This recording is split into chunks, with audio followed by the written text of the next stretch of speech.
তো আজকে আমি বানাবো পেপার কাপ দিয়ে কিছু খেলনা। তো শুরুতে আমি এখানে একটা ডাইনোসর বানাচ্ছি। তোমরা হয়তো এই ভিডিওটা একটু ক্রপ করা দেখতেছো। তো এটার কারণ হচ্ছে আমি এই ভিডিওটা শর্ট হিসেবে আপলোড করব ভেবেছিলাম। তো আমি শর্টের জন্য এডিট করেছিলাম। পরে আমি ভাবলাম না, পেপার কাপ দিয়ে তো আরও অনেক খেলনা বানানো যায়। তো আমি আরও কয়েকটা খেলনা বানিয়ে একটা লং ভিডিও মেক করে ফেলি। তো পরে আমি আরও কয়েকটা খেলনা বানাই, একটা লং ভিডিও মেক করে ফেললাম। আর কথা বলতে বলতে আমার অর্ধেক কাজ হয়ে গেছে। আমি জাস্ট এখন এই দুটাকে একসাথে জয়েন করে দিব। তো আমি এখানে গ্লু লাগিয়ে এই দুটাকে একসাথে জয়েন করে দিচ্ছি। আমি যেহেতু এখানে একটা ডাইনোসর বানাচ্ছি, তো ডাইনোসরের মতো লাগার জন্য তো ডাইনোসরের মতো লুক ক্রিয়েট করতেই হবে। তো আমি এখানে ডাইনোসরের দাঁত আর হাবিজাবি বানাই নিছি। এখন জাস্ট এগুলো আমি জয়েন করে দিব। তো আমি গ্লু লাগিয়ে এগুলোকে জয়েন করে দিচ্ছি। পুরো দেখতে একটা রিয়েল ডাইনোসরের মতো লাগতেছে না?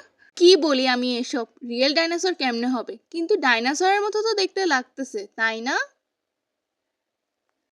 এখন আমি আরেকটা খেলনা বানিয়ে দেখাবো। তো আমি একটা পেপার কাপ নিয়ে নিলাম আর এটার ওপর চারদিকে এভাবে করে দাগ দিয়ে নিচ্ছি। আর দাগ দেওয়া অংশগুলো আমি সোজা করে করে কেটে নিব। কাটার পর আমি এগুলোকে ভাঁজ করে নিব। তো পুরোটা ভাঁজ করার পর এটা একটা ফুলের মতো দেখাবে। তারপর আমি এখানে গ্লিটার পেপার দিয়ে একটু আউটলাইনের মতো করে দিচ্ছি।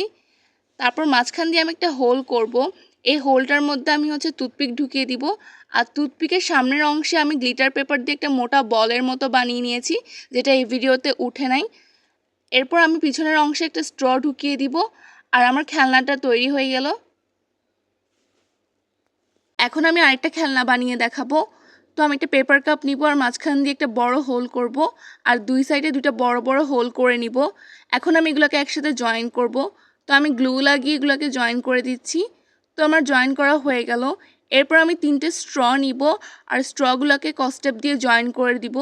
তো আমার জয়েন করা শেষ। এখন আমি এটার উপর গ্লু লাগিয়ে এটা লাগিয়ে দিচ্ছি। এখন আমি মাঝখানে স্ট্রটাকে লম্বা রাখবো আর দুই সাইডের স্ট্রটাকে ছোট করে ফেলবো। এরপর হোলের মধ্যে আমি স্ট্রগুলো ঢুকিয়ে দিব।